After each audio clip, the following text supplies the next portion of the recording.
A knock on the door just after dawn from government officials who forcibly removed a small boy named Elian Gonzalez from his home in Miami.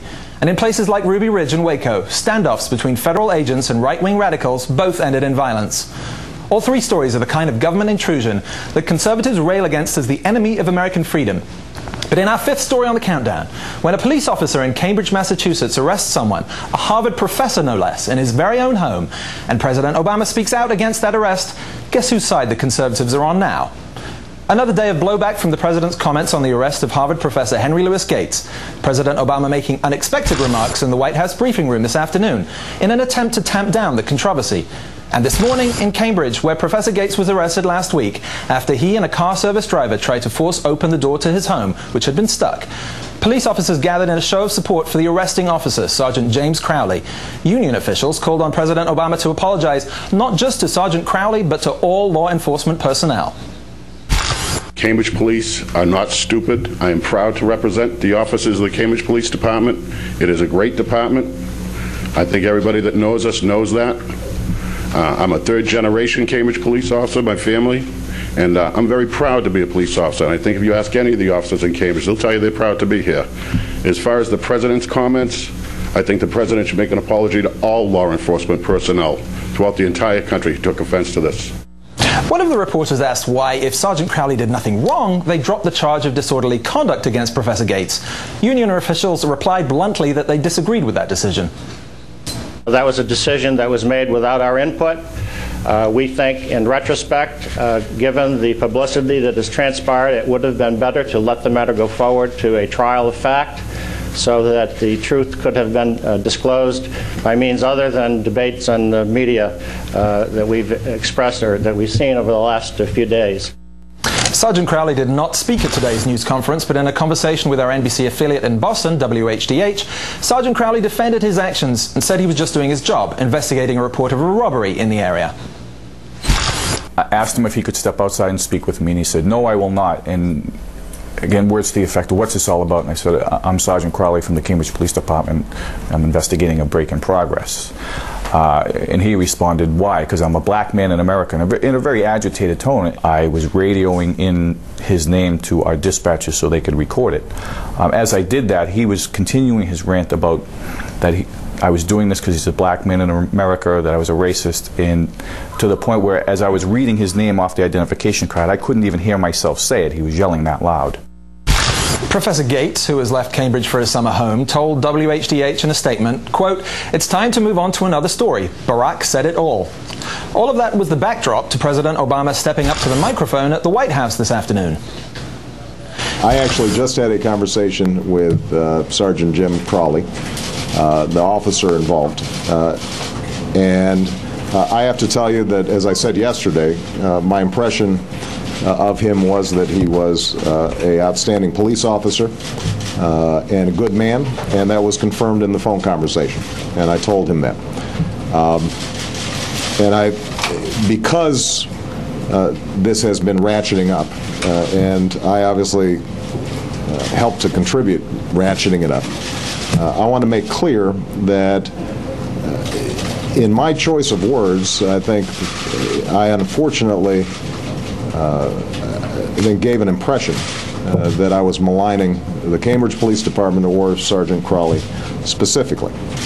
And I could have calibrated those words differently. And I told this to Sergeant Crowley.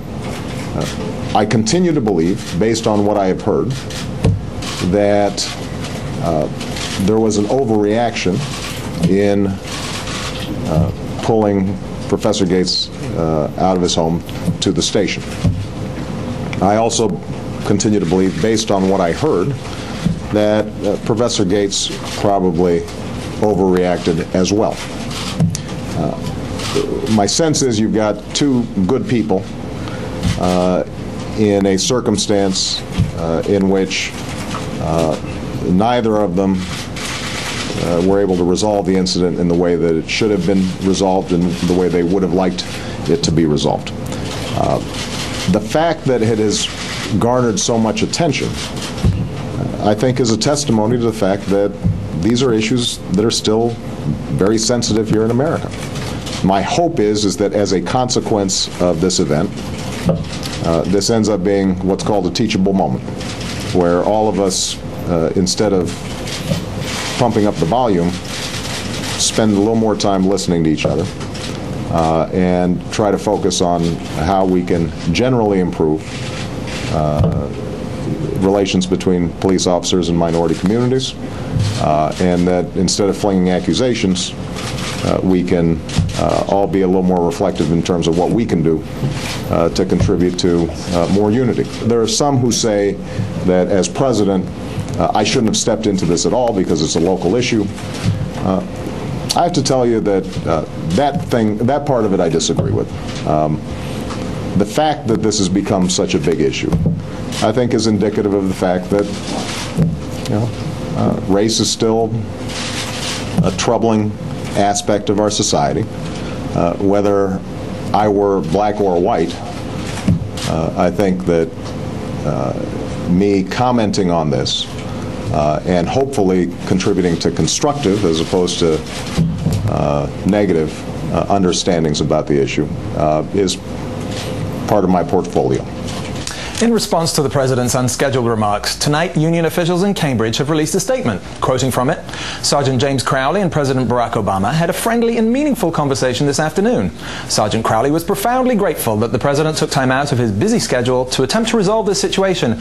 We appreciate his sincere interest and willingness to reconsider his remarks about the Cambridge Police Department.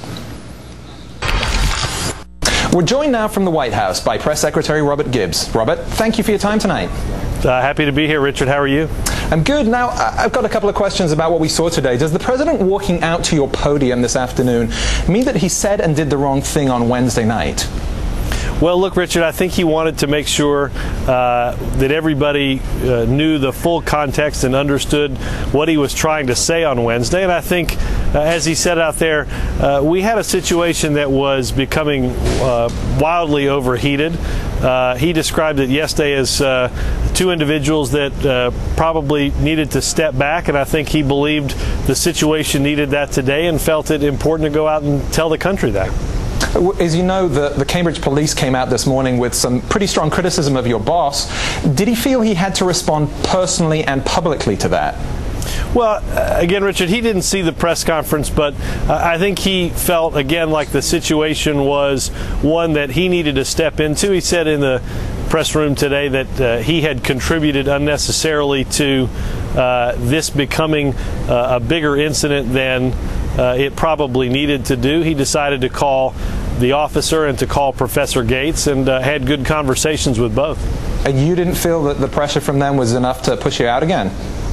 Well, look, I think the president wanted to go out there and speak directly to the country today and tell the American people why he thought this was an important moment. Now, he called it today a teachable moment. That's what he hopes.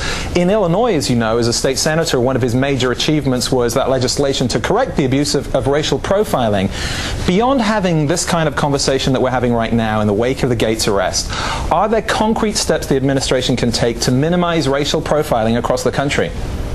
Well, look, as you know, and as you mentioned, the president worked on legislation that raised awareness by publishing statistics, working with communities and police officers to become aware of the situation, and the situation has gotten better in Illinois. I don't know what specific remedies the administration is looking at on this issue right now, but I think what he said today, and I was asked this later on, about sort of an ongoing discussion on racial issues in this country. I think because of who he is as president and because it's obvious these issues are still very raw in our society, I think he believes that he can help bring these type of teachable moments to the forefront, allow our dialogue to take over and communicate better with each other, and make society a little bit better because of it. Well, speaking of communicating better with each other, we're going to play sound of this in a moment, but Rush Limbaugh says this is all about ethnic politics. He said the same pretty much about Judge Sotomayor and the white firefighters. He even compared the president to the prosecutor in the Duke rape case today, and he said the president was playing the race card. So how do you respond to someone with a bullhorn who's trying to stoke racial fears and resentment? Well, I think you just asked me like 7 things, so I can't even imagine which one I'd respond to first. Look, I think that the president wants to have constructive dialogue with people that clearly want to have constructive dialogue on issues that are as important as race. Whether or not Rush Limbaugh wants to be part of a constructive dialogue or whether he wants to get ratings to sell commercials on a radio show, I'll let him answer that question. And is there a danger in opening up the subject because it allows people like Rush to fan the flames? Well, I think Rush is paid a lot of money to fan the flames, again, so he can sell advertising on his radio show. I don't think that's what's important. I think what's important is, obviously, these are important issues. They have been over the lifetime in the history of our country, and the president takes them seriously and wants to deal with them seriously. I think that's what it's going to take. I think that very few of our issues are going to be solved yelling at each other on talk radio.